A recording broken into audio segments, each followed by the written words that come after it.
Welcome to my YouTube channel online learning पढ़ाई में। और आज हम पढ़ने वाले हैं पजल क्वेश्चंस के बारे में।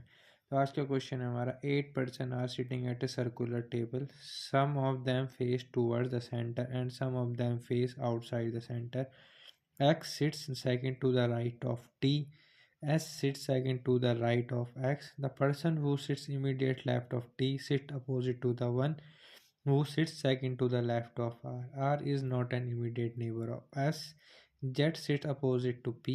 Q is not an immediate neighbor of P and S. Y faces the same direction as Q.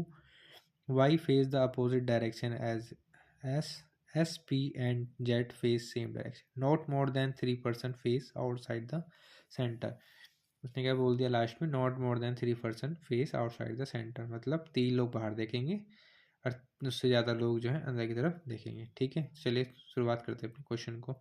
तो पहले हमने कंडीशन को लिखा कुछ इस तरह से, क्या था कि X sits second to the right of T. ठीक है, सेकंड टू द राइट में कौन बैठ रहा है, एक्स।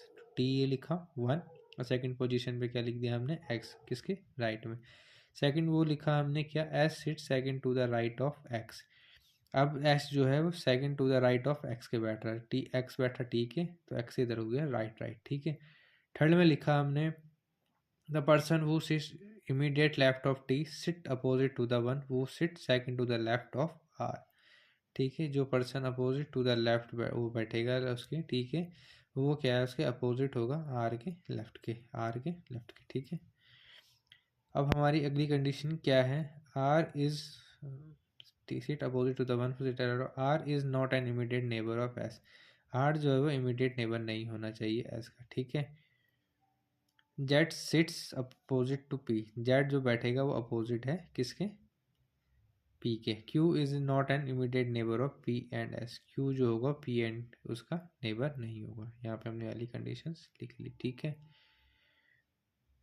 ठीक है, यहाँ पे हमने क्या करा, सारी कंडीशंस लिख ली, फिर हमने एक कंडीशन को सुटेबल करा, उसको यहाँ पे हमने इस हिसाब से सॉल्व करा। ये कौन सा मेथड है हमारा, थ्रेड मेथड है।